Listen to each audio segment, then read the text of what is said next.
Today on This Week in Startups, Sal Khan of the Khan Academy joins us via Skype. Your place is in the Shark Tank. Is it a great concept or just bait?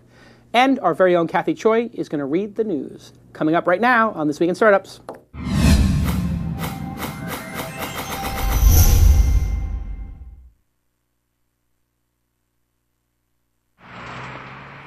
That's what it's all about, man. They said money is the root of all evil. What? Funny how it feeds my people. Yeah. We ain't gonna live like equals until we get the money, spend the money, and defeat you. Yeah. Money is the root of all evil. What? Funny how it feeds my people. Yeah. We ain't gonna live like equals until we get the money, spend the money, and defeat you. Hello, everybody. Hello, everybody. We've got an amazing show for you today. I am back. I'm back. Had a little bit of a rough run, as everybody knows. Last Friday, I got sick after doing the Open Angel Forum in San Francisco and Seattle. Had to take the day off. I don't get sick, but this was bad. Well, you don't want to get everybody else sick. So well, that's the thing. Is you got an open office. Right. You know me. I'm a Nazi about that. I'm like, if you're sick, if you're sniffling, and people saw me with the tissue before, I was just clearing myself up here a little bit. In this day and age, when you work in a big open office environment, you cannot come to work sick. We're going to end up doing the Tokyo We absolutely mask. should be doing it. I would be wearing it right now. I would totally, or I would have worn it like the day after just as a preemptive thing. But went up to Web 2.0, had a nice poker game. You were there with me. We saw everybody at the Web 2.0 show. That was fun. Yeah. Good times, got some good inside information, a lot of insights. Yeah. And what else has been going on? I've been writing up a storm, 2 posts in 1 week. I just, all of a sudden, like, it just comes. You have a lot of stuff to say. And we launched a launch conference, which was fantastic. Already, people are buying tickets. The $400 price point is resonating with startups. Yeah. We basically are going to break even on these tickets. Hopefully, make it back on the VC tickets and the sponsorship. That's what I'm banking on. If I get a lot of those entrepreneurs there, $400, it's cheaper than South by Southwest. Yeah. I mean, that's a pretty good deal. Your flight is going to be more money. You should be able to get $400 worth of value out of hanging out in the room. And if you're not, then something is wrong. Go get a book before you. A Y Combinator company could afford to come. Yes. You were their $15,000 grant.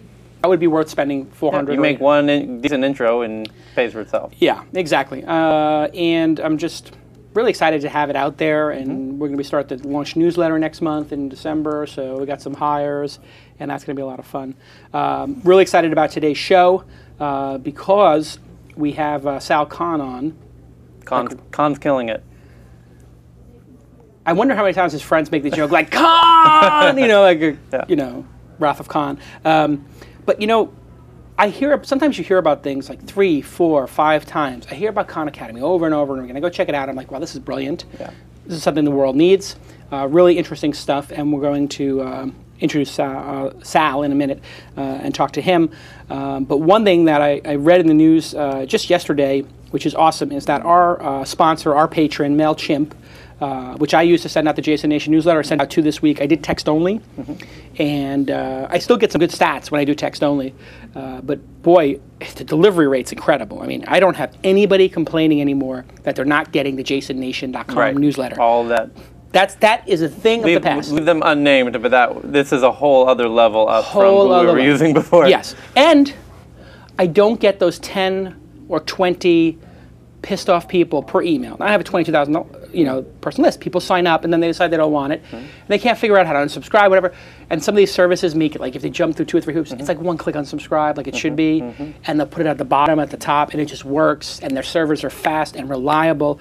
I've told you how much I love MailChimp and that they will let you use the product for free for under 1,000 subscribers, which is awesome. But the other thing I found this week is they do an inspector of your email, and they will show you what your email looks like on like 30 different email clients. Wow. So it takes a screenshot of it. Wow. And I just found that it's like every week I discover something new about the product. So I'm like, wow, I'm looking at what it looks like in Hotmail, in Earthlink, in AOL, iPhone, whatever, everything. And I'm just like, wow, it all looks good. Then they run your text through the different spam tools before you send it. And it was like, oh my God, you got a spam rating of this. And I'm like, why did I get a spam rating on my email? There's no spam in there. And they're like, oh, there's a gray URL. I'm like, what's a gray URL? It's sort of like a blacklisted URL. Turns out if you put YouTube links in your things. Oh, really? It just gives you a little bit of a point or two towards a spam thing. And if you get above a certain score on these spam tools, Spam Assassin, whatever they're called, you know, and so this tells you that before you send it. Yeah. And then it said, oh, and you also have too many uses of exclamation points.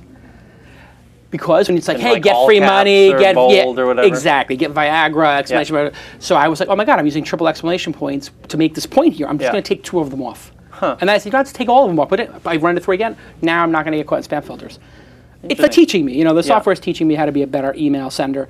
And they just launched something incredible, a $1 million integration fund. They're accepting applications from anyone interested in building an integration for the MailChimp platform. So if you want to build MailChimp into your software, or you've got an idea for a new startup, they basically said, this is like our Y Combinator, but we're not taking equity. We're just going to give you the money.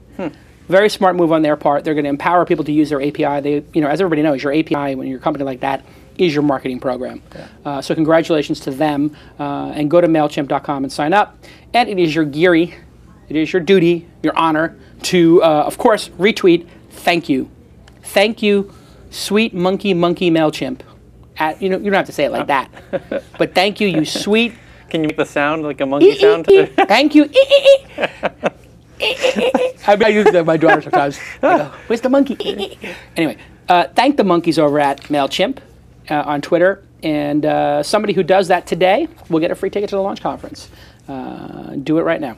Thank you, MailChimp. I love you guys for helping out. Sal Khan started the Khan Academy, I don't know, like recently, but it's basically a nonprofit. I think this is our first nonprofit who's on the program. 1 million students are now using their site every month. It's Khan Academy, KHAN.org. And they're receiving over 35,000 views a day to their YouTube videos. And Google announced they're going to be providing some support to the Khan Academy with $2 million. Basically, they're taking every class that I didn't pay attention in, and they're putting it online so I can finally get my, you know, I get, you know, like if you would do a refresher course on stuff, you can go there. But this is like the ultimate thing for people around the world to learn. Sal, you there? Yep, I'm here. Thanks for coming on the program. Huge fan of your work. And it's been getting a tremendous amount of attention in the last 6 months or so, including financial attention. Why did you start Khan Academy? How did this whole thing come about? It was about 4 or 5 years ago, 2004, I was working as a hedge fund manager, hedge fund analyst at the time in Boston, and my cousins in New Orleans needed tutoring. So I started doing this remote tutoring with them.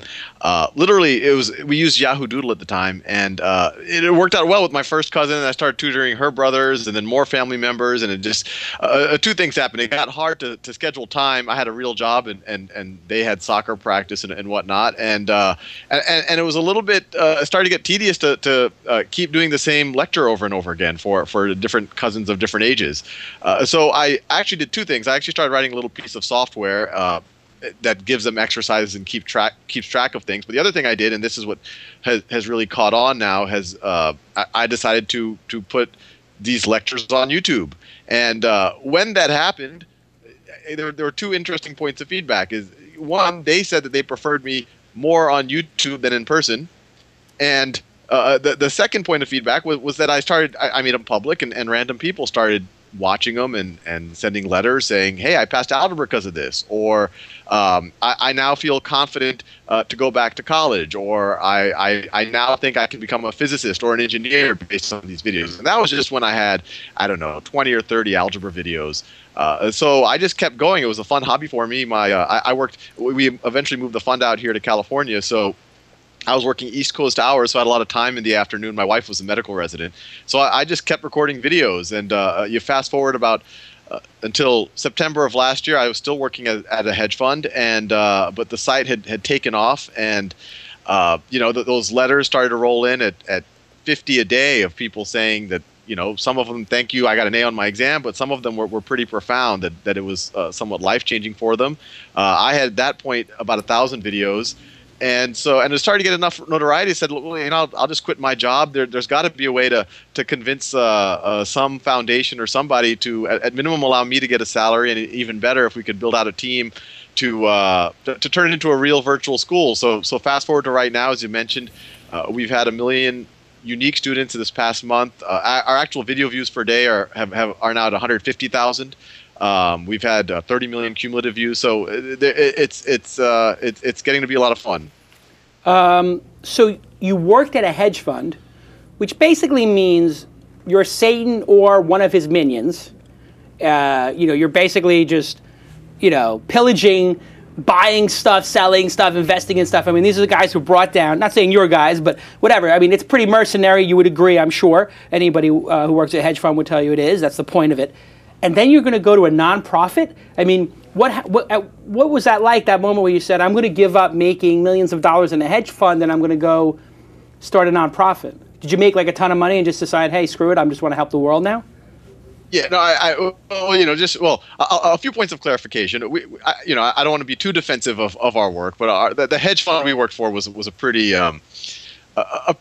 we weren't these ruthless mercenaries, but I do agree with you. Many of them are, and that was one of the most stressful things about the industry is that you knew you were going. But And no, I didn't make so much money that I felt that, hey, I'm done for life and I could just kind of do whatever I want. I had made enough money that I could take a year off without it, ruining the chances for my son to be able to go to college. So that's why I did. But the whole rationale behind being a not-for-profit, even last year I decided to quit and live off of savings, which wasn't an easy thing to do. And I had gotten, people started reaching out to me even about 2 years ago about turning it into a venture-backed startup, and it was tempting because then I could take a salary from day one, and there was this potential upside of maybe making potentially a lot of money. But for me, the real excitement of doing these videos from the get-go was, it was tangibly impacting people that I didn't even know. And the real fun thing about this, and this is maybe not so obvious because a lot of when people talk about startups and the web, content usually gets kind of people normally assume it doesn't scale or it gets old very quickly. But this content, if I'm teaching you math or biology or physics, it's pretty evergreen. It's good forever. So there's this idea that it can teach not just kids now, but it could teach millions or billions of kids for generations. So my thought process was, let me think about what a super success would be in the for-profit world, and then a super success in the non-profit world, and then think about which one I'd rather have. In the for-profit, we know maybe in 5-10 years, IPOs or big acquisition, and I have if it's a super success, tens of millions, hundreds of millions, or even a couple of billion in the bank if it's unbelievably successful. And so when I'm 80 years old, I can sit and think about those zeros in my bank account.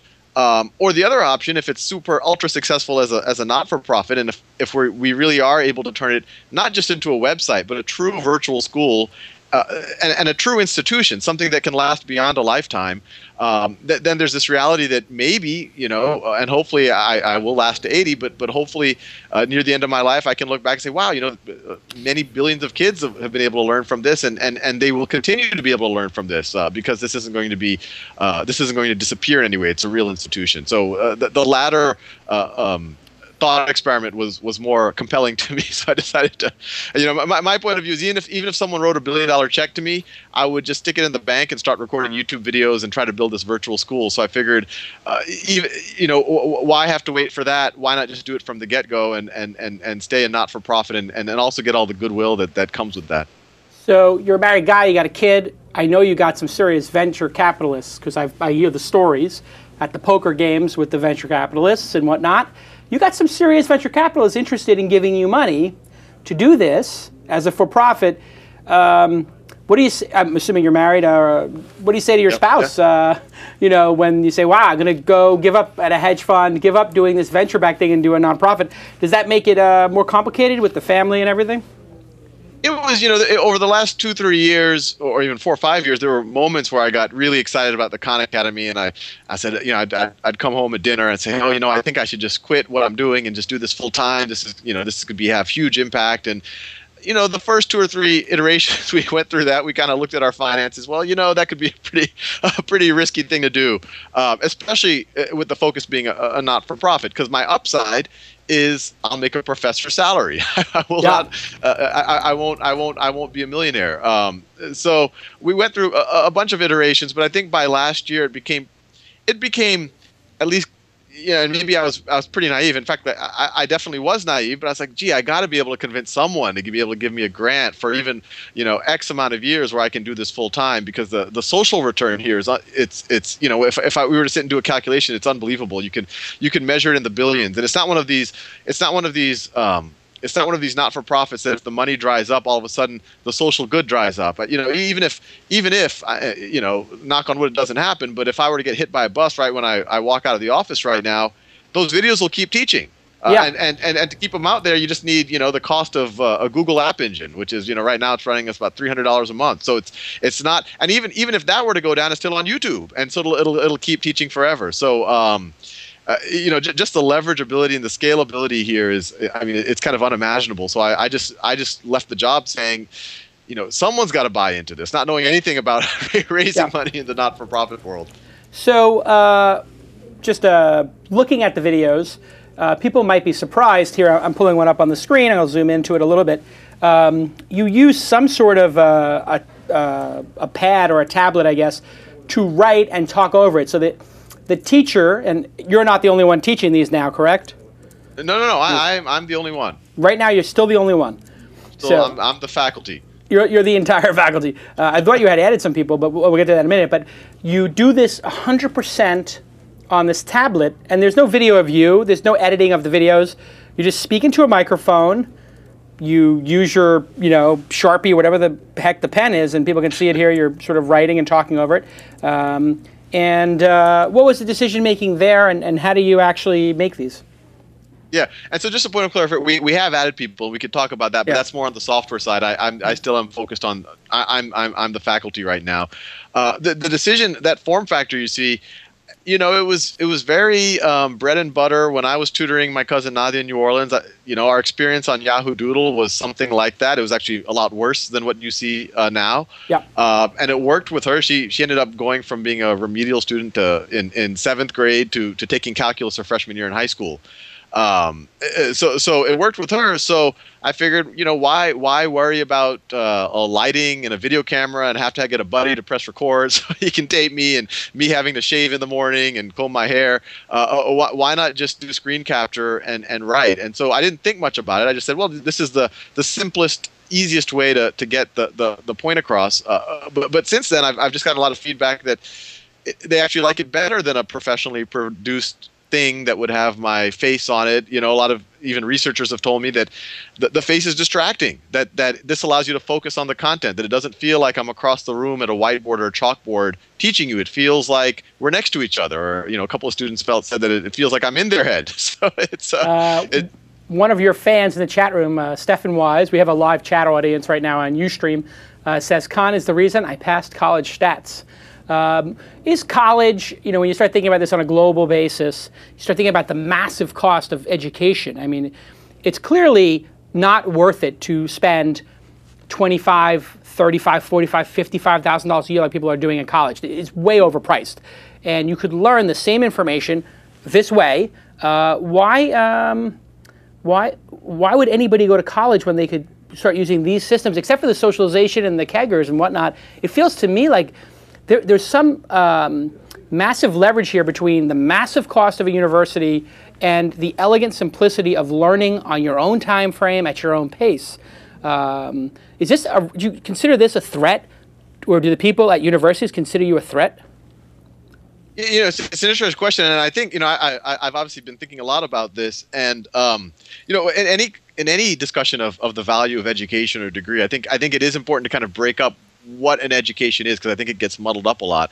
One, there's what most people think it is, which is learning concepts, and there I completely agree with you that this type of a video form factor plus, and we could talk more about kind of the software and the community that we're building out.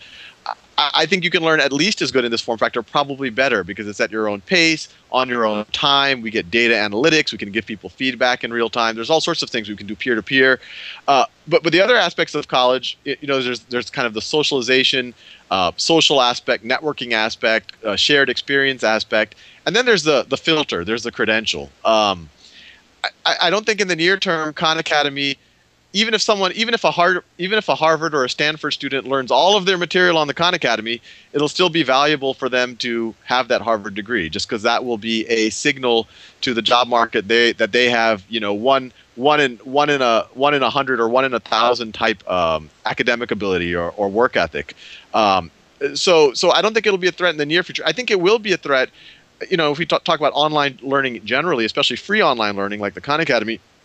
It will be a threat to institutions where there is not a huge signal value to the actual brand, and there are many institutions like that, and so it will be interesting. I think going even further forward, I think online learning can do even that signal. It can compete with, because we'll have data. Right now we have a million students a month using our site. On the order of 2 years, about maybe 10 million. We're growing about threefold a year. So we'll be able to. We won't ever give. We'll never give a Bachelor of Arts in mathematics from the Khan Academy, and to some degree, I think that these quote unquote degrees are getting devalued. What we will give is, let's say, Jason, by virtue of his performance on the exercises that we generate and how he's viewed in the community and how he's able to teach other people. He is a 1 in 1,000 person in the field of statistics. That only 1 in 1,000 people have mastered statistics as well as Jason. And then that, in my mind, starts to become a much more potent credential than a Bachelor of Arts in mathematics or a Bachelor of Arts in statistics. And so I think you will start seeing things like that. And we definitely intend to do it. That, yeah, looking here on the site, sorry to interrupt you there for a second, but it's not just videos now. You've extended, and here is the knowledge map for mathematics, starting with addition, subtraction, and various levels, and then going on to multiplication, linear equations, etc. And you can sort of drill in and out of this map. And if you want to learn addition, level 4, you can click on it, and it gives you, whatever that is, a medium, addition question, and you can get a hint and all that kind of stuff. So you're building this software platform, or are you just using something off the shelf? What is this? Yeah, so what you see right there, especially that actual exercise, that's actually what I started building for my cousins 4 or 5 years ago.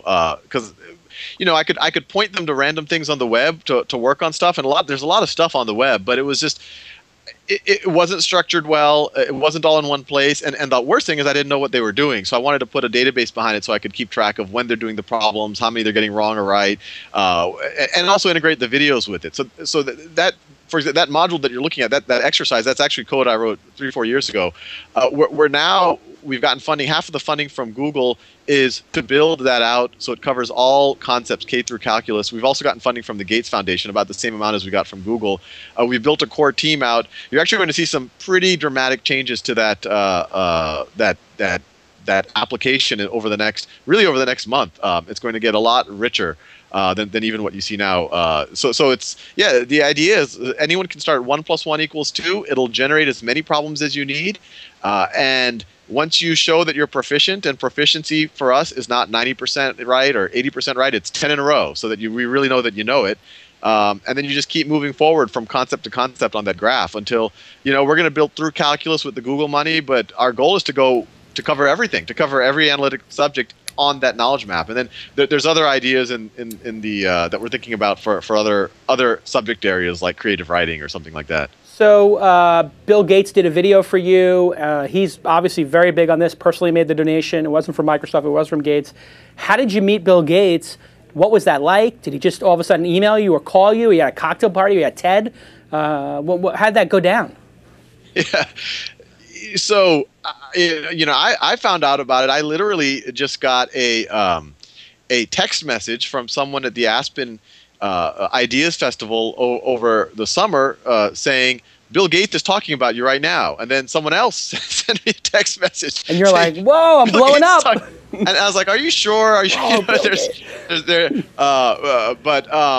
yeah, and then I finally got the video of it. He apparently...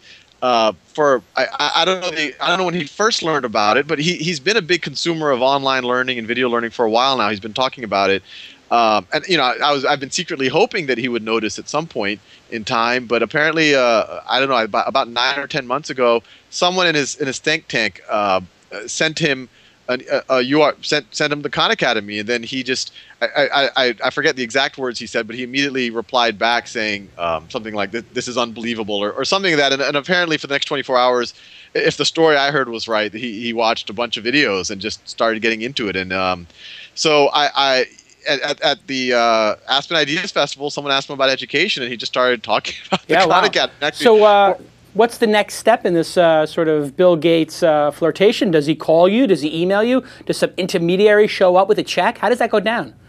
Yeah, I got so it was interesting. So there was a thing at the Ideas Festival, then Fortune magazine, independent of that, was going to do an article on the Khan Academy. When the writer for the Fortune article found out about the shout out from Bill Gates, he decided to try to call Bill Gates' office and see if he could get some quotes from him. And so a few weeks later, he actually texts me and he says, "Hey, I just had a chat with somebody named Bill Gates, and we just chatted about you for half an hour." So still very surreal, because I hadn't met with him or I hadn't even had any contact with his office. And so another 2 weeks fast forward, and his chief of staff contacted me and said, "Oh, Bill would love to meet with you and think about how we could support you, and if you have time." And I said, "Oh, I think I can make some time for that." So I flew up to Seattle, and we met, and actually the day after that Fortune article came out, and it was titled "Bill Gates' Favorite Teacher," and so that led to a bunch of hopefully he got Bill Gates' clearance to give that title, but that led to a lot more after that. So this is all very surreal. Now you're building a real organization. What's next? I noticed on the site this concept of coaching, and we had some questions come up about that as well. Ramvaz in the chat room says, "Any plans for professional accreditation like a CFA?" Other companies like Schweizer or something charges a bunch for their software tutoring lessons. So I guess you're screwing with and disrupting there must be paid software out there that you're screwing up. You sort of answered this certification question. You're going to do your own. You're going to have... Yeah. I mean, like for the CFA prep, I mean, that is something it's close to my heart. I worked at a hedge fund for 6-7 years, and I actually used to tutor the younger analysts for taking the CFA. So I actually do want to do an entire both MBA and CFA curriculum for free on Khan Academy, and so potentially competing with what I think it's Schweizer. I forgot what the test. I think they charge like $1,000 for those books, and frankly, they're quite they're not the easiest things to digest. So yeah, we're going to do that. We're going to create a reality where I think you'll get the best test prep, whether it's the SAT, the CFA, the MCAT at the Khan Academy, and it will be free. So I think some people will have to start thinking about their business models. And yeah, so I mean, the simple answer is yes. We'll definitely be on the test prep side. That's well in kind of our scope. And then even on the credentialing side, I'll put that further out. We just want to build the best way to learn first, and then think about how do we highlight people's achievements later on. Domain Noob asks if you're going to teach people to code. Now there's an idea. Yeah, my background's in computer science, and yeah, that's actually another. I would say the 2 areas that are actually that I've actually done in my professional life are software engineering and working at a hedge fund, and those are so I've kind of been holding those off to do them right. The coding piece, we actually. I could do a bunch of videos right now on the theory behind coding and big O notation and algorithms and all of that, and kind of the math of software. But I really want to make it more hands-on. So you saw those modules there for math. We want to do similar modules like that for software. So just starting with basic things, sort this list of, given a list of 5 numbers, how do you sort it? And then we'll test you on 100 lists to see if your code actually works. And then I'll give a video on some of the underlying ideas, and then you move on from there. So that definitely is on our radar. Tyler, you have a question? Yes. Frankie D in the chat room was asking, do you plan on holding live classes, or is this something that's just going to stay in the... Yes. So what about I mean, you basically said, hey, me being on video with the lights, the cameras, the makeup, and all the nonsense, probably a waste of time. They just should be looking at the equations anyway. But what about live? I mean, Ustream, we're on right now. There's 200 people in the room. They could be learning math. Yeah, I think live is great for shared experience type things like a talk or a speech. But I actually think live doesn't make a lot of sense for lectures, especially if you're talking about academic topics, things like mathematics. I actually think there it's a much more personal experience, and I think that's where most of the online learning is failing right now. They've just taken the paradigm of the 300-person college classroom and moved it online, but that still doesn't solve the problem of whose pace do you teach at? When someone asks a question, it might be valuable if it's a good question for 10% of the class, but it might also derail the professor, and it might also bore another 90% of the class. And it's very unintuitive to us because we never learned this way, but in my mind, the lecture is actually a very personal experience, and it should be an environment where you can dive in, watch concepts or lectures 10 minutes at a time, pause, repeat, not be embarrassed to remediate yourself on things that you would never raise your hand in a calculus class and That's ask. what happened to me. My whole experience was either being too far ahead of the class for certain things like math and vocabulary, and then other things like science and physics. I always felt like, wait a second, can you explain that one more time? And they'd be like, no. And then, bam, the whole year is over. Or the whole semester is over. Like, we're not going to go backwards, and this solves that problem. If I'm slow at the start, I can watch it 2 or 3 times. The whole concept of being in a classroom with a group of people was a function of economics, I guess, right? How did that start? I mean, it was economics, right? Yeah, it's pure economics. I mean, before online video, the easiest way to get information to as many people, actually before television, before broadcast, the easiest way to get information to a lot of people at once is in a classroom. And the larger the classroom, the better the economics of it, I guess. So, a very important question. How are nerdy guys like ourselves going to meet girls if we're not going to classrooms? I mean, this is going to kill the social aspect. Tyler? Yeah, well, one, you might be able to make money sooner, so that's one. That's a good point. You might be able to get a job, and that's a critical factor in getting a girlfriend. Right. But will there be a way to find a girlfriend on Khan Academy? Let's cut to the chase here. Well, and we don't want that to be the aspect, but there will, we do want to experiment with peer-to-peer tutoring. And it'll be, it won't be peer-to-peer tutoring in a vacuum. There will be this notion of, we know where you are, we know how good you are at learning or teaching from another student in the community, and so there will be a social aspect of it. But I personally think there'll always be a place for a physical experience. I just think that physical experience should be leveraging things like Khan Academy instead of trying to do everything manually. Have you considered using social tools like meetup.com to have Khan Academy meetups where people who are, learning, let's say you just have a Khan Academy meetup, in some major cities for math, and we're all going to get together and just talk about the math class we took, and anybody who's got problems can help each other. Yeah, no, absolutely. We actually started experimenting that. We put a little meetup. We haven't started to organize it yet, but no, that's exactly the idea. So you could have this reality where the meetups become kind of these ad hoc schools that kind of just start up in random coffee shops or libraries or wherever, and the 30 people who show up, they go there knowing that they can use Khan Academy with each other and they can help each other. They can, learn or teach each other. So there's a lot of possibilities, just even on that kind of ad hoc basis. Sal, this is one of the most exciting things I've seen in the last, 2 or 3 years. I think that you are on the cusp of creating the Wikipedia of education. I think that we'll look back on this discussion we had here today in 5 or 10 years and say, my God, you had Sal on the program. I mean, you're going to become like bigger than Jimmy Wales. And hopefully you don't do, you don't try to expense any $800 bottles of wine on your Khan Academy. Don't do anything like that. I'm not saying he did that. That was the report. Well, continued success with it. We're all rooting for you. What can people do if they, aside from being a student, but if they want to help, can we give money? Can we become tutors? What's the best way for the technical people in the audience, the entrepreneurs in the audience, the students in the audience to help Khan Academy grow? Yeah, so the easiest thing is get the word out. 1 million unique users is still a small fraction of the people who it's actually useful for. I'm sure, and almost everyone knows 10 people who would find it immediately useful who don't know about it. So that's the first thing. The second thing, we do accept donations, and to some degree, if the foundations ever do lose interest, that is our sustainability model. That we can, people should feel pretty good that they're learning here for free what they're paying, what they should be learning in their several $1,000s a year a class. beyond that, the actual software app right now is actually an open source project. We have dedicated engineers working on it, but we're always eager if people want to add modules in something that they know well, they can add modules. What's the name of the software project? Is it on? It's on code.google right now. It's under Khan Academy.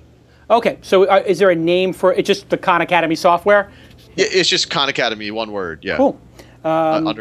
It's really impressive, and I think you're doing very important work, obviously. But I think the upside here is tremendous, especially on a global basis. I mean, this knowledge is available. I mean, you're drafting off of YouTube's phenomenal success on a global basis. I mean, there could be people in South America, Africa. I mean, forget about just American English-speaking countries. How are you doing the translation project?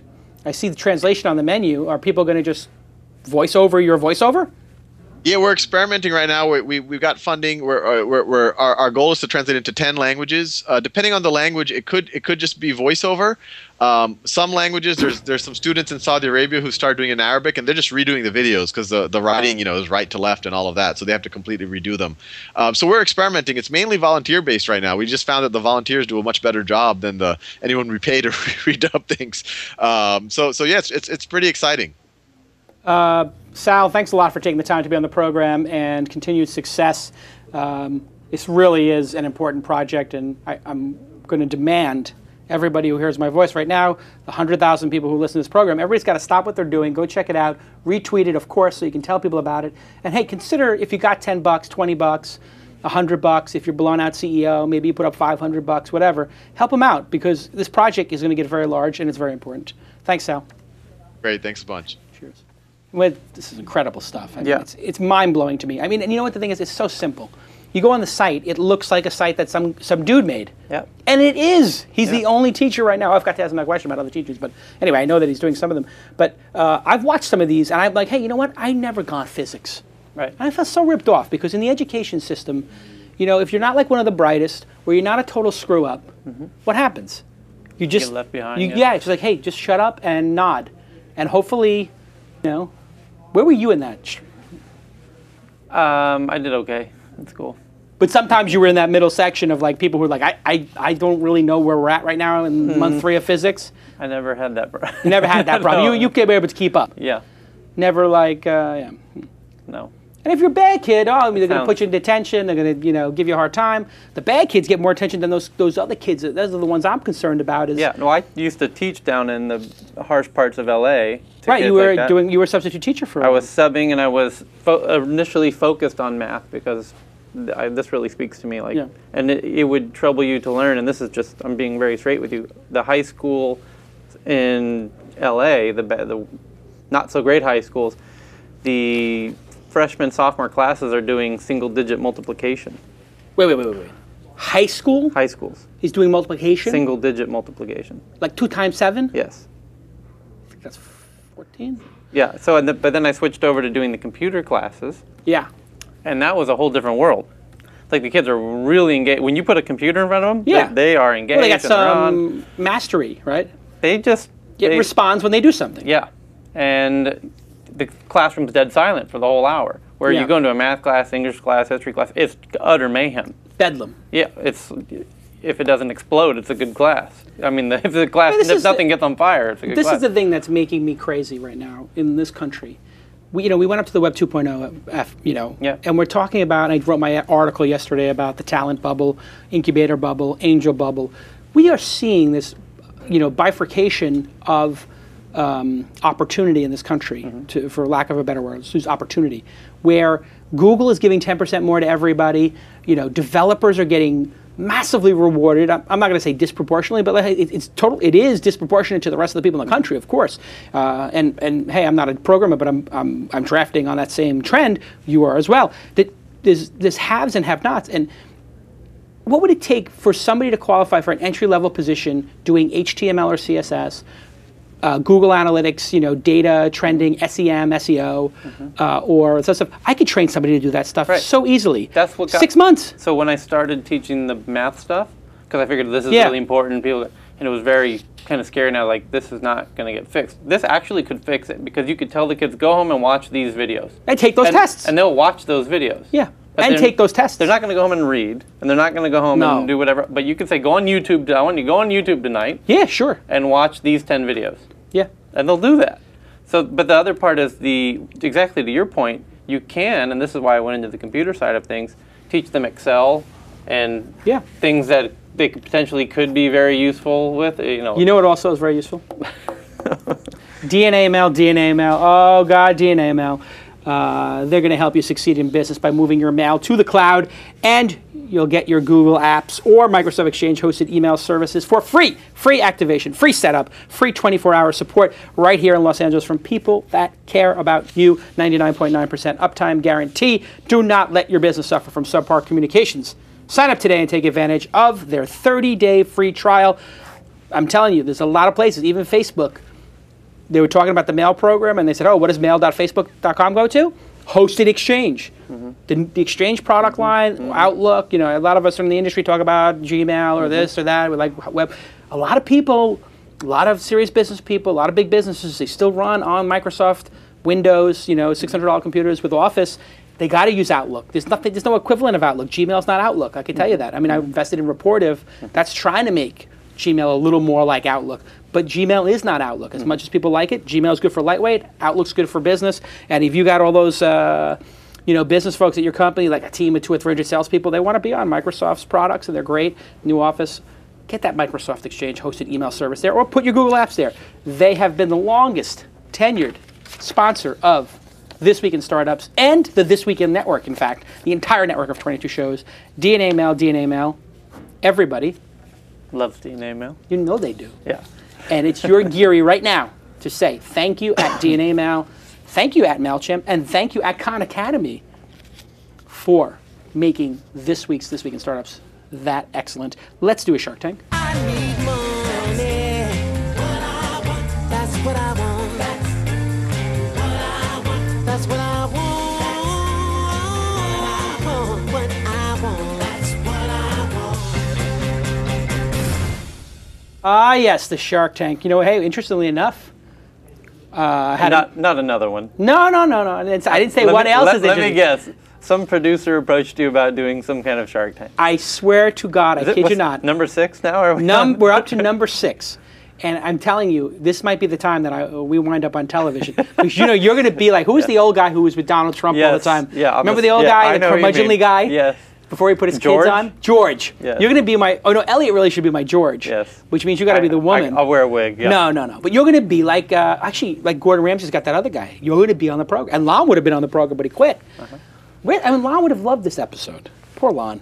Get his beak I wonder if he's watching. He get his beak wet. I get a call from CAA, Creative Artist Agency. Okay, this sounds legit. So whatever. I know all these guys. Right. I was at Ari Emanuel's house, the guy from Endeavor. I was at his house for the pre-Oscars party a couple of years back, hanging out with Dustin Hoffman and hanging out with Sacha Baron Cohen. I mean, I'm blown out. I'm in LA. I know all these people, but I don't have any involvement in that. But the CAA guy calls me and says, "Hey, these guys want to do a show about somebody running a startup that's getting big and."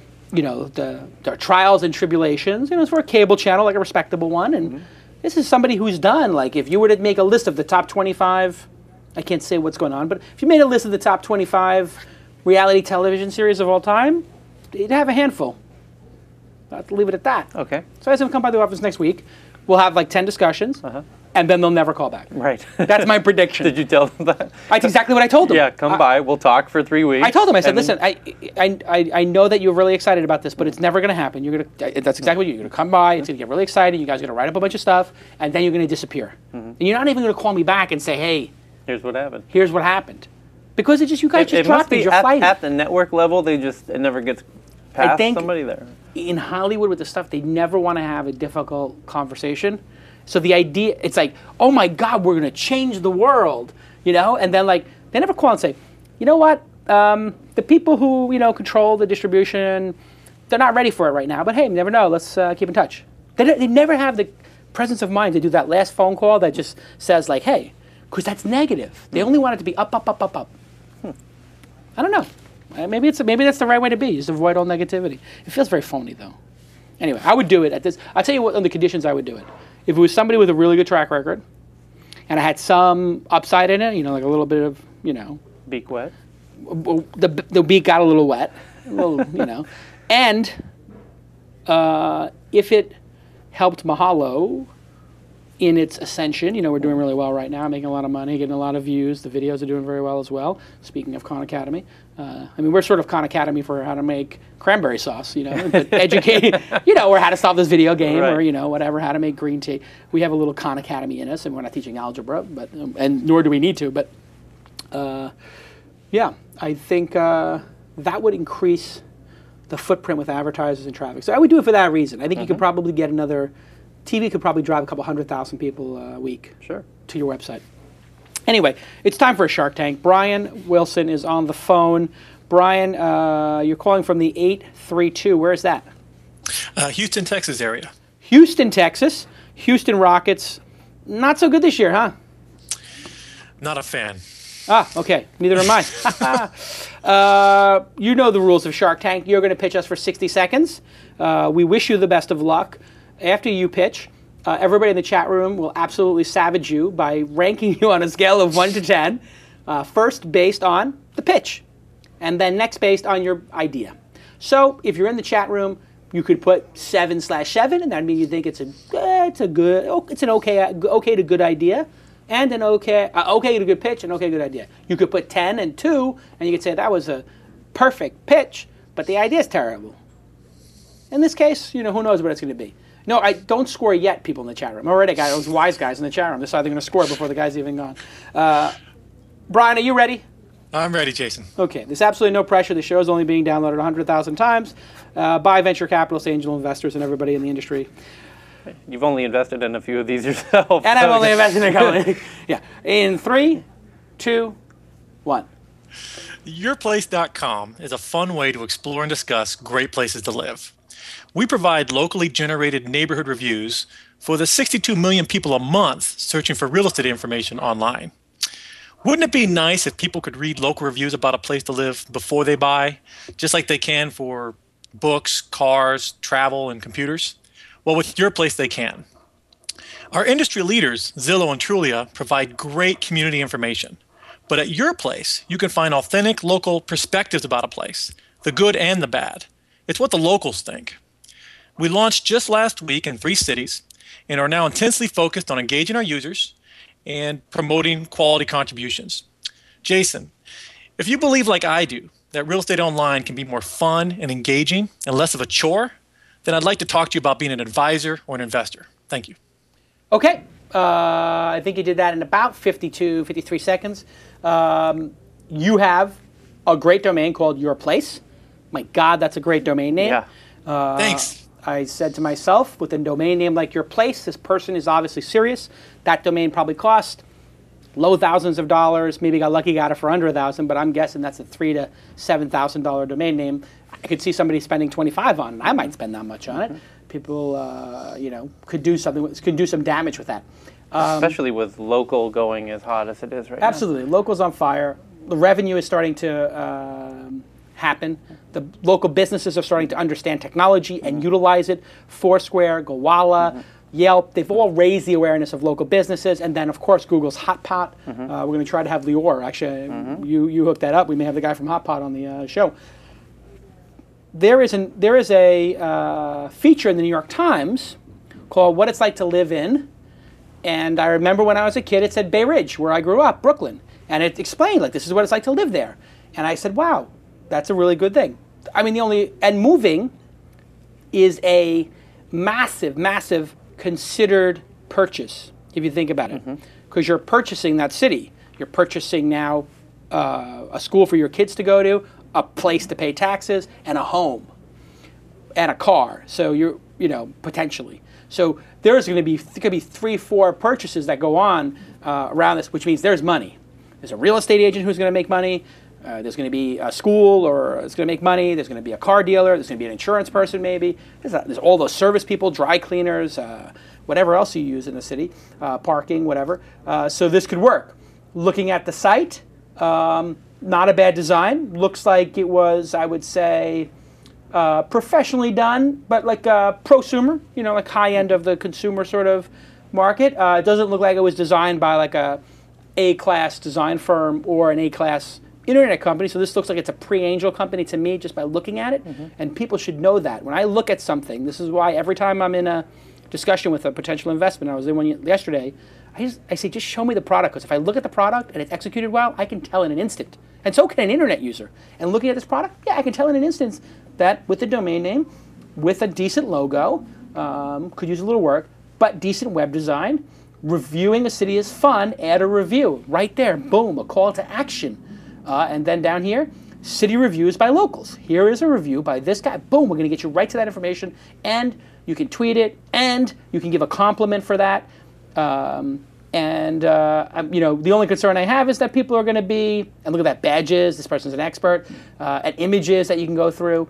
The big concern I would have is, of course, the people who are most likely to post reviews, as you know from your experience in various things, are who?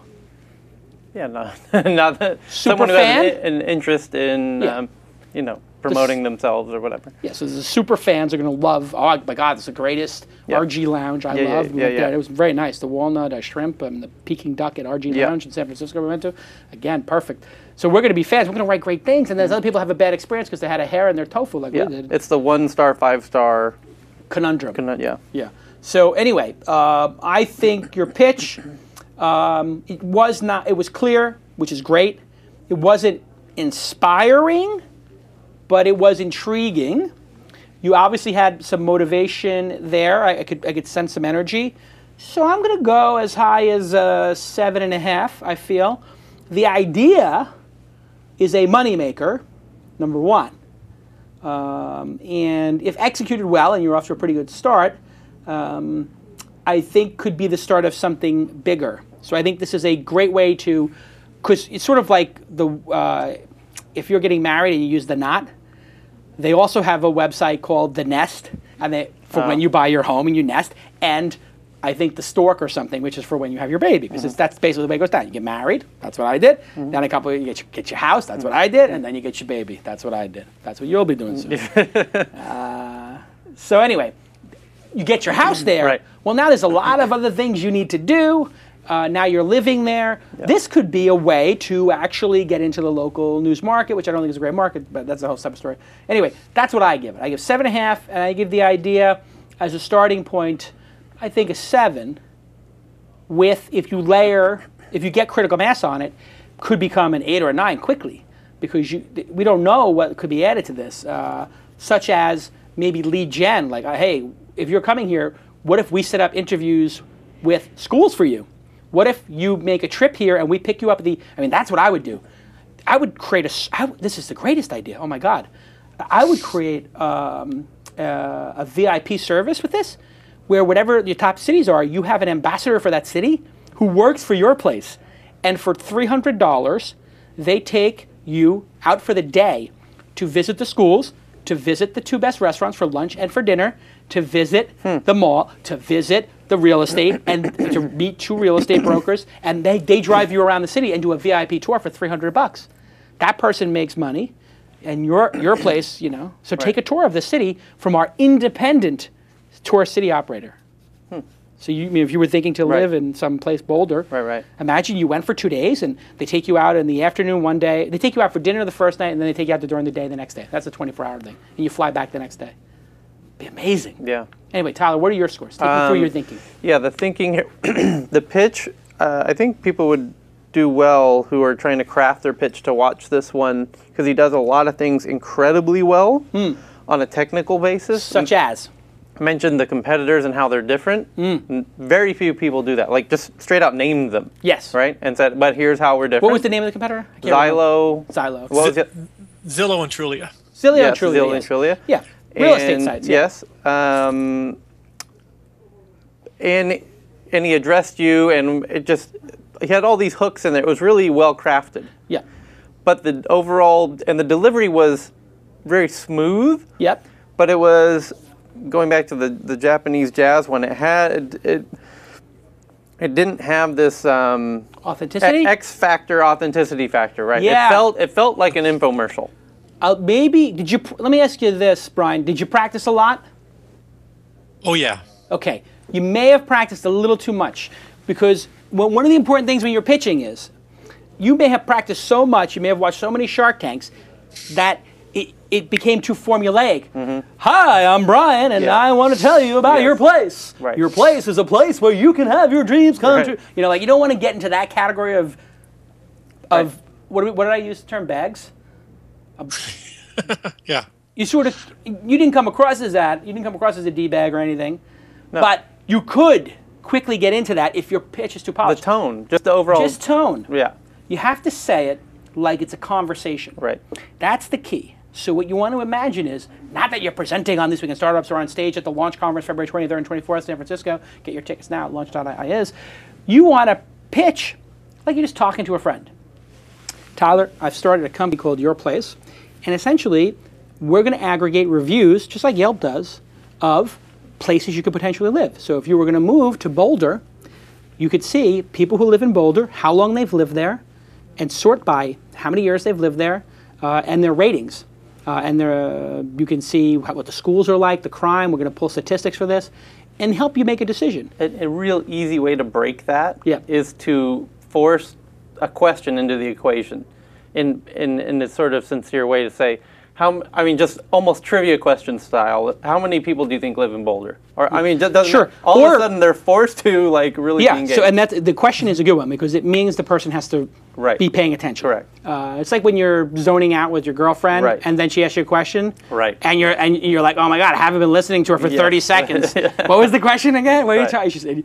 You're like, oh yeah, no, that's cool. And you're like, it's cool that my dog died when I was 12. And you're like, no, it's cool. You're remembering it. No. So a way to do that here would be, do you know that there are 15 cities that will double in size in the next 7? You know how many cities are going to double in size in the United States in the next 7 years? I would ask people how many cities have they moved to. Do you know how many? Yeah. Do you know how many how many cities an urban professional lives in during their first 10 years out of college? 2.4, and that means they're going to have. Where do you go online to get information about cars? You could probably name 10 places. Where do you go online to figure out what a city is actually like? Right. What it's like to live there? No name comes to mind. But he might also know some really good, interesting anomaly stats that are just really strange. So you can start out by asking the question to whatever that weird stat is. Yeah. And then you say, well, here's the answer to the stat. And they're like, how the hell do you know that? We got to come up with a like this, the purple cow for something weird like in marketing. But there's got to be something in your pitch. Yeah. When you ask a query, it's a query something. Like a query that makes you pay attention. It's you query up people. You know what I'm saying? You sort of query. You tee them up with a query, something like that. It's like include a quiz, query quip, something like that. You know, query and a quip or something. You know. But anyway, you did a great job.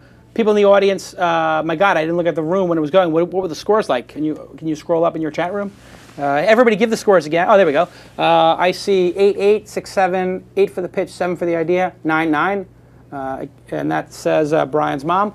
7-8, 8-9, 9-9, 8-7, 9-9, 8-8, 9-9, 9-8, 8-8, 8-7, 9-8. Wow, the audience love this. 9-8. He also did one other thing really 7-6, well. 7-7. He specifically asked you for something in the pitch. Do you remember this, Brian? Where you were? Yes.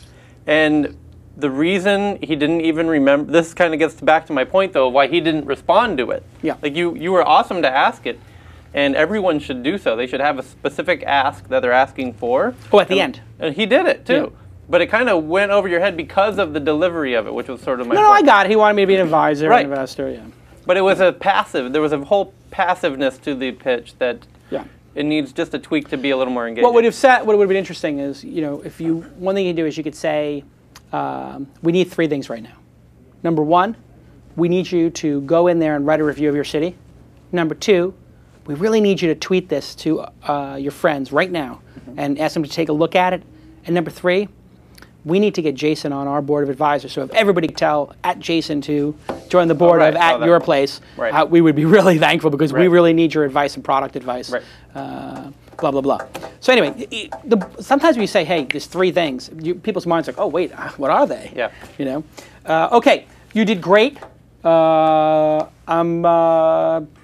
interested. Where are you based? Houston, Texas area. And are you willing to relocate? Yes. Okay, good. That's just an academic question I just want to ask people because I think it's one of those things that being in another larger city would be beneficial, but maybe not. You can run companies from anywhere. And I know a lot of angel investors or investors would. I know if this was in a city like New York, I think this is like a New York startup or maybe even an Austin startup. Like if it was in New York or Austin where you get like really like, hipster people who are going to post the reviews and whatever, I think it could do well. Anyway, great job, Brian. I'll tell you, Jason, I'm willing to move. We ran out of money on this, so I volunteered for a tour to Afghanistan with my reserve unit to finish it. Oh, wow. So we're dedicated. We're willing to do what it takes to make it work. So whoa, how long were you? Wait, you're going to Afghanistan, or you just got back? Just got back. So you did an extra tour. Wow, you opted in. Ran out of money. Yeah. Wow. Yes. Did you do that with like a private security company or with our fine military here in the United States? No, I'm in the Army Reserve. Army Reserves. Okay. Right. Well, thank God you got back safe, and I got to tell you, I do appreciate the servicemen and women of this country, because that is some brave, brave stuff. I mean, people are getting, to this day, are getting killed over there, and just the bombs on the side of the road. I mean, it's deadly to go over there. To go over there, it's a real hero stuff, man. So I really appreciate that. Did you see a lot of action, can I ask? Well, I had one really bad day, but besides that, it was. What was that? A bomb on the side of the road or something? A bomb in the road, kind of buried in the road, and it. Yeah, but. So what happens? You're riding in a Humvee and then it goes off, or you saw it, or what? No, we were in a truck with we actually had a mine roller in front of it, to do these pressure plates. Yeah. And the mine roller struck the.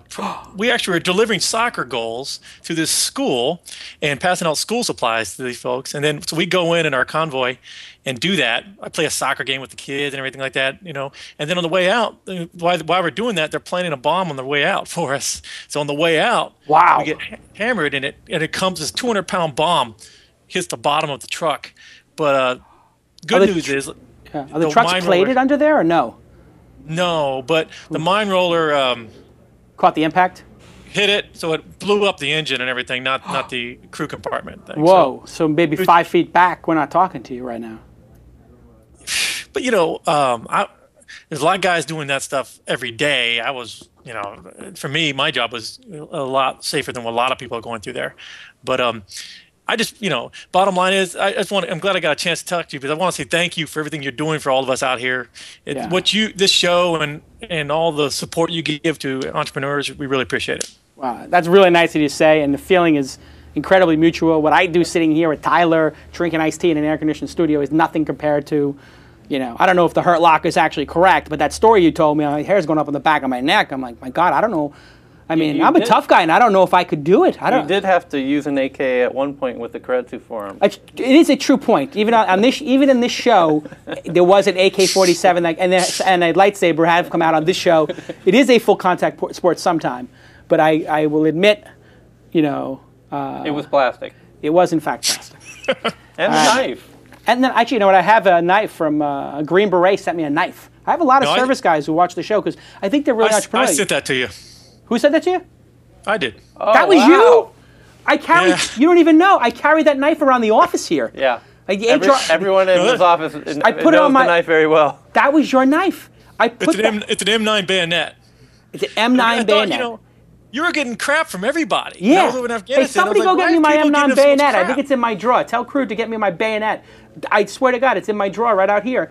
Unless I took it home. No, it's here. And I put it on my belt sometimes, and I walk around the office with it until somebody told me, like, I think the HR department might have a problem with you walking around with a bayonet knife on your thing. And I'm like, what are you talking about? And then in our HR, it's like, you do not bring guns and knives to the thing. And I'm like, well, it's sort of. But actually, that touched me very much. Any kills on that knife? Did we kill any Al-Qaeda guys, perhaps? To say you can't, just don't tell me no, don't tell me yes. Say you can't comment. You never want to ask somebody if they killed anybody. No, I'm not asking. I'm just saying, did that knife, if there was an Al-Qaeda guy and he ran into the knife, that would make me feel even better about the knife. Al-Qaeda Yeah, no comment. Exactly. You can check no on comment. WikiLeaks, maybe you can find out. Yeah, no, I'm going to put it under the... forensics, yeah? Yeah, I'm going to forensic it, see if I got any Al-Qaeda blood on there. Bastards. All right, thanks a lot, pal. And I'll talk to you offline. Okay, that was awesome. He did a great job. I really, honestly, like, you start thinking about, like, people are, obviously everybody's talking to me about the lawsuit with Mike, which I'm not going to comment on. I'm taking the high road, as I tried to do in the email. Just like, hey, it's a legal matter. It'll be settled privately. Maybe it goes to arbitration. I don't know what's going to happen. But whatever happens, happens. It'll be private, and I'm not going to let it distract me, and I'm certainly not going to get into a mudslinging match. But even the anxiety that something like that and the nonsense and distraction is nothing compared to driving down the road, knowing that at any point in time a bomb could go off and take you out. And these trucks aren't even, they just go right through the bottom of the truck. It's the same as the truck you got in your, same as the truck that people are driving down the road here in the United States. Let's bring Kathy into the news. Dude, they made you a graph.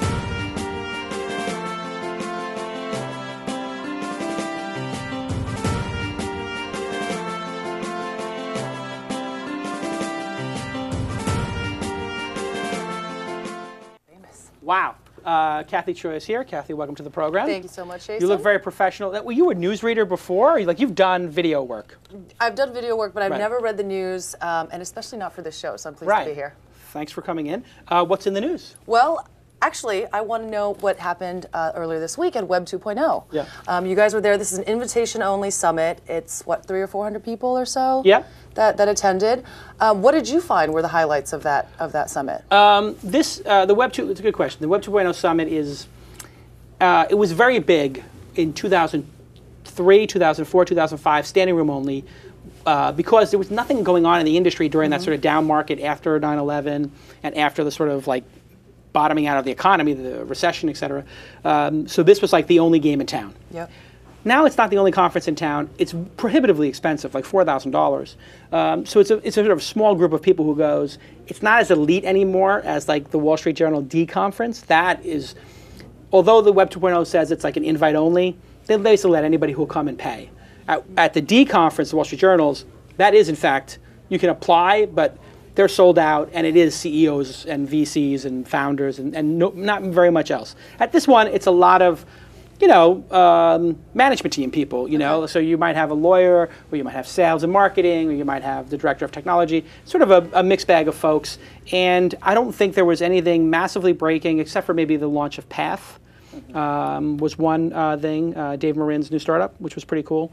What's the energy like? Is there a lot of talking, a lot of meetings, or are people pretty much there to kind of listen to the speakers? And it's always networking. We lobby crashed, so we were hanging out in the lobby. And the interesting thing is, you could lobby crash, and they were simulcasting over, I think, Ustream or something. So we were in the lobby watching the Zuckerberg talk in the room over there, but we got to hang out outside and talk to people and watch it there. It was better. So with the streaming of conferences, I think this idea of this elite, expensive conference, I think that day's over. I think you have to charge a reasonable fee, which is what I'm trying to do with the launch conference, but a reasonable fee, and then make it so people don't have to think about the cost as much. Right. Because $4,000 is a lot per person. I think what happens is you remove the cool people. And that's why South by Southwest has been such an amazing success, because there's so many of the cool people actually building stuff. So I would say not much occurred there, but we had a very productive trip, doing meetings and whatnot. Fantastic. Yep. Well, Mark Zuckerberg announced that Facebook is launching email. Yep. Just got me thinking about do you envision a day when Facebook is going to be something that everyone in the office uses for presentations, for communicating, for email, for everything? I don't think they're going to go into business applications like Google has, but I think they want to control the communication channel, and that includes your address book. And already young people would rather text each other or use Facebook direct messages because their sort of address book is in there already. Yep. I wouldn't trust Facebook with my email, given their track record. But I don't think it's going to be a major threat to Gmail, et cetera. No, but I do think on a social networking basis, it's a good thing for them to do, so they have it there. So, if it has a 10% decline for on other people's services, and they get 10% of the market or 20% eventually of email services, it's not insignificant. Right. I mean, that's lock-in. Well, you mentioned this earlier, but Google Hotpot is top of mind for both of you guys. Yep. Something on the Facebook messaging though is Gmail. Actually, Gmail does run ads based on what the content of the they'll do it on the keywords. Yeah. They'll do keyword. Right? I wonder if Facebook is doing this for a similar sort of approach where they get a more sense because they have you tag everything they have more data than they need right now, to be honest. I mean, you've put in all your preferences. They know your entire social network. They know the average age of the people in your social network and where they all grew up, so they know your geography. I mean, I don't think that the advertisers are even tapping more than 5 or 10% of the information that Facebook and Google have. It's too hard to do that kind of segmenting. I mean, people are just getting up to segmenting, male versus female and region and stuff like that. It's going to be another 5 years of tweaking for the advertisers to figure out, other ways to target people. And retargeting is actually the bigger thing, which is you were on the Volvo site, and we're going to show you Volvo ads for the next X, number of times you go to whatever websites. That's really the big thing, is retargeting people, so you're sort of narrowcasting just to one person. You went to the Volvo site, we cookied you, and now every time you're on Facebook or Google or any site, this retargeting is going to occur. That could actually work. Well, that's happening now. Yeah. There's tons of behavioral targeting ad networks. Yeah. Yeah. So, but I think Facebook and Google are going to make this a magnitude more. I mean, to coding up by AOL, it's never really been done at large scale, and now I think it's starting to. I think that'll be much more significant than what's in your email box, to be honest. It's all about minutes per user on that site and locking them in even more. Yeah. So they don't, because that's one of the main reasons they're leaving is the email piece. You grow up from Facebook and say, I need an email address. Where are you going to go? You're going to go to Gmail. So, I mean, basically in this industry, what you're trying to do is take the other person's business and commoditize it. That was the main theme out of the Web 2.0 conference. It was obviously Facebook's here, Google's here, Twitter's here. Yeah. Twitter's saying they're the information network, Google's the search network, and Facebook's the social network, and they're all encroaching on each other. Absolutely. Right, I saw some interactive map that they had about where it looked like more like a risk board, and they had everyone kind of staking out their spots and going into different directions. Was that something that you guys interacted with at the conference? No, I didn't see it there. Okay. I know it's online. I've just seen it all over the place, so I was curious. Next story. But Google Hotpot? Google Hotpot, yes. So here it is. I have it on my screen, and I am logged into my account, and you can see here it's incredibly well done. So if I went to let's say I'm trying to find a restaurant here I've been to that I haven't done because I did 14 reviews. Very interesting. You can keep scrolling down, looking at all the things. If you've actually searched for something before, you'll see it there. And when you see something, let's say I like this PetSmart and I want to give it a ranking of 3 stars. When I click it, it flips around like that, which is, you may not have seen, I'll click this one too. You'll see them flip around, and then you can type a little something in there, give it a little bit of other information, and now you've rated it. And if you go up to the top, now I've got 16 ratings, 14 reviews, and it says rate 3 more places to get new recommendations. So if you rate, you get recommendations. It's sort of like a game engine. It's sort of fun, and it looks a heck of a lot different than other Google products. Like when you do a search for this, and if they're going to start sending you to something like this, now it looks like a better version of Yelp. I hate to say it because I'm a huge Yelp fan, but this interface is web. I don't know what comes after Web 2.0. Did you click on the search history bit? Yeah, but I don't let Google keep my search history because then it gets crazy. Yes, because it's like rate all these places that you've been to lately. Right. Like, so wait a minute. Right. If you searched for RG Lounge on your iPhone and you were logged in as Tyler or Steep Decline, it knows, and you can go rate the things you've been to already. So that shows the power of combining search with community. Right. Incredibly well executed. I think that one of the best executions to come out of there. Obviously, it's a social network in and of itself, just like your Gmail address book is, just like Buzz is. So I think Google is innovating again. That's the big story. Is Google maybe took a couple years off from innovation. Bing and Facebook have really kicked them in the butt, and now everybody's getting focused on releasing new product early, often, a lot, and we just want to be 10 blue links. That's over. I mean, they're going to be doing everything. They're going to take Yelp's business, and I think they're going to be more cutthroat. Google has been very, we'll buy your company or not, and maybe we'll compete, but maybe not. Now it's just like, we're going to buy your company, and if not, we are going to be launching the thing we've been working on for a year. I think they're sort of realizing Facebook doesn't care about hurting anybody's feelings, and they're just going to add every feature as quick as possible. Google's doing that, and I'm changing my whole tune. Forget it. Everything I see, I'm just going to take and do, because I think it's the sort of collegiate atmosphere that was the internet for the first decade is not what it is now. And I think it's been an illusion for maybe the last 5 years or so that it actually existed. It's just an overhang from the early days. This is like a legit industry with a lot of money at stake and a lot of power. Screw it. It doesn't matter who came up with the idea. It matters who steals it and executes it fast enough. nobody owns anything unless it's like a patent, and even that, I don't think people really care. That's right. So in other news, actually in political news, on October 17th, there's a woman named Cheng Jianping who retweeted a message from her fiance, and now she is spending 1 year in labor camp. Have you heard the story? I have. So sentenced to a year in labor camp for retweeting that message and disturbing social stability. So late yesterday, Twitter CEO Dick Costolo posted a note that said, "Dear Chinese government, year-long detentions for sending a sarcastic tweet are neither the way forward nor the future of your great people." So it was retweeted 100 or more times, I think, in the first hour, and it's obviously quickly rose to top trends. Is Twitter's response appropriate in this situation? It's not often that you'll have it's not common, but is it appropriate? Yes, I think it is. China fancies itself as a new part of the world, new leader in the world.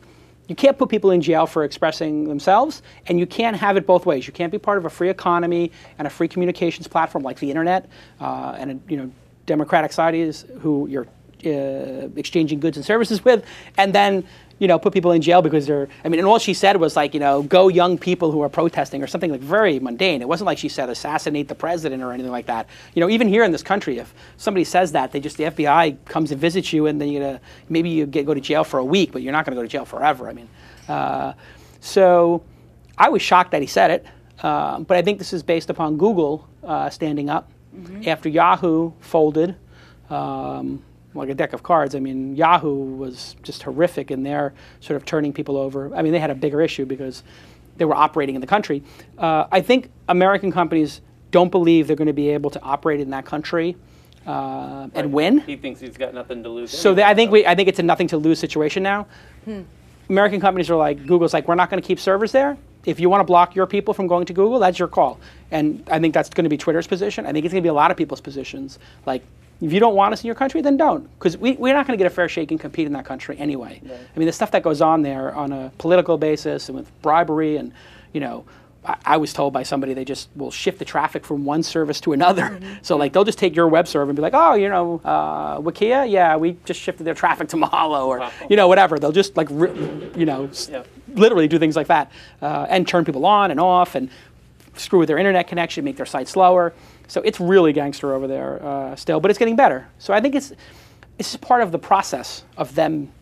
This is their growing process. Yeah. And it's interesting though, because you would think. I mean, I always look at the internet as the mob. I mean, if there's one place where millions of people can come together and really voice something and get change to happen, it's through the internet. Yeah. Is there a lot of conversation internationally between U.S. companies and the rest of the world about how to approach problems like these, how to address PR issues like that?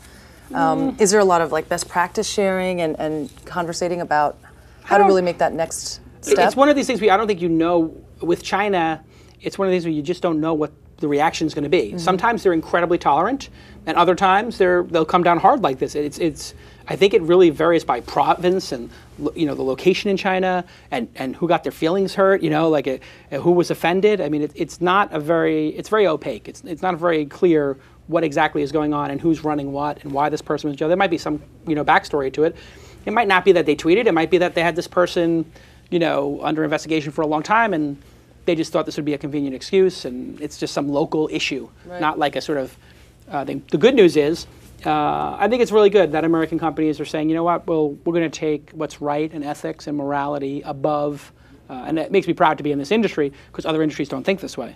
When it comes to China, they'll just be like, hey, whatever, I want my satellite dishes over there, or I want my software over there, or my movies, and I don't care what the Chinese government does. I think as an industry, we shouldn't participate. We should just put our servers offshore. If they want to come use our stuff, fine. If they're going to treat their people like this, why should we participate? But we have to be careful as Americans to not push them too hard because they are going through this change the same way we went through a change in our country. I mean, we had slaves in this country. We weren't allowed to vote. You can imagine what it would be like if other countries were. We have the death penalty in this country. I mean, if other countries were giving us a hard time about our death penalty, we'd be like, you know what? Hey, it's our issue. Let us work it out. And that's what I think that's what China wants, which is people should respect that they're going through changes and they're going to handle it their way. Unfortunately, there are people going to jail during that process. So we have to be very careful also because we don't want to hammer them too much and give them too hard a time that they go backwards and start making examples of these people, and say, oh, 1 year, okay, we're going to put them in for 10 years now, and we're going to clamp down even harder, which is, I think, what happened after Tiananmen Square. That was short-term pain for a large group of people, perhaps long-term gain people are, having now in China. So, anyway, human rights is, that's a really tough topic. Yeah, to answer your question, though, I think it's actually one of the coolest things about the internet that there's not a lot of regulation around it, that it's actually a layer above politics, because there is no borders technically with the internet, so it's... There's only borders they impose. I mean, they can turn off Twitter. Sure. They can turn off Google, and then people just go to mirrors. So, I mean, obviously, I don't think they're supposed to even have Twitter over there, right? I thought it was banned already. Yeah. Well, apparently not. Apparently not. Last news story. All right, last story. Groupon, which they raised $135 million in April, is suing startup MobGob for trying to emulate its successful social shopping model over a patent that was originally filed over a decade ago. The interesting thing isn't really the story, but the comments that I saw of people commenting that this was what they were calling like patent trolling. So where's the balance between protecting a company's intellectual property? Wait, who's suing who? MobGob is suing Groupon? Groupon is suing MobGob. And who's got the patent? And Groupon does. Oh, okay. Right? So there was a lot of commentary. There were like 3 pages of comments on that story. And basically what the comments really said were, this is, Groupon is just going and patent trolling. Why are they doing this? I'm never using them again. Just curious to know, what's your take on that? What's the balance between protecting a company's intellectual property and why are many of them saying that they're patent trolling? Like, what is the story about? Business patents leave a bad taste in people's mouth. They're not very defensible, and they're sort of an odd concept. So Priceline was famous for having tons of Jay Walker, who was the original CEO, was sort of like an inventor type. And these business patents like, one-click purchasing, Amazon owns a business patent for. But that has existed before in other mediums. So a lot of these patents don't get tested. People have them. Like there's a whole bunch of social media, social networking patents that now Mark Pincus bought, and then he sold to Facebook. He had bought them from 6 Degrees, for his company Tribe. Then he got shares in Friendster for them, I believe, and then he wound up selling them to Zuckerberg. These are a bunch of patents that have been around for over a decade about social networking. Basically, if Facebook wants to, they can go use those against potential competitors in the future, and it's up to you to go into a 4-year lawsuit, 5-year lawsuit, whatever it takes to then defend yourself against it, which will bankrupt the company if the bigger player has more money. So they can be used as like, they can be used to bully people, which is why you have this reaction. The idea of, Groupon has come up with this incredible business model. It's not really the case. They've perfected it. They've done it really well. But people have always had coupons, or they've always had flash sales and these kind of a thing. So this kind of a thing. So it's probably, Groupon probably shouldn't push this hard on things. It's uncharacteristic of Andrew, who's the guy there, because he's always very sort of reasonable. But it's a big company now with a lot at stake, and I think they probably need to start defending themselves from the copycats in order to have a really big exit. And people are talking about Google and Yahoo and other people want to buy it, and we might even see an acquisition this year. I think if I was running Yahoo, with all the cash they have and the Alibaba stock, I would trade the Alibaba stock just for give them $5 billion, $4 billion, and own Groupon, because Yahoo's traffic plus Groupon equals double the size of Groupon, and Groupon becomes a national brand instantly. I mean, imagine if in your bottom of your Yahoo email they got 100 million people in the U.S. using that email or something crazy like that. In the bottom it had the day's Groupon based on your city. Yeah.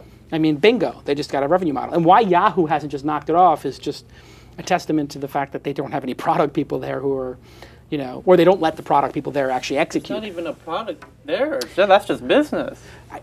You need to be able to minimal product. Yeah, but they're cutting. See, what's happening is they have this process of, we're going to shut all these things down at Yahoo, all these other failed projects, which is a political process to decide which ones you're going to shut down. And the idea of starting new things up while you're shutting things down, it's too much for people to keep in their brains at once. And it makes the political, I'm not saying that anybody's simple, it's just I would even have that problem. It'd be like me saying, oh, you got to get rid of either this weekend or Mahalo or Open Angel Forum or Launch, or your angel investing. What are you going to do? And I'm just like, whoa, I love all these things. I've got a vested interest in all of them. It's hard. Basically putting your kids up for adoption or something.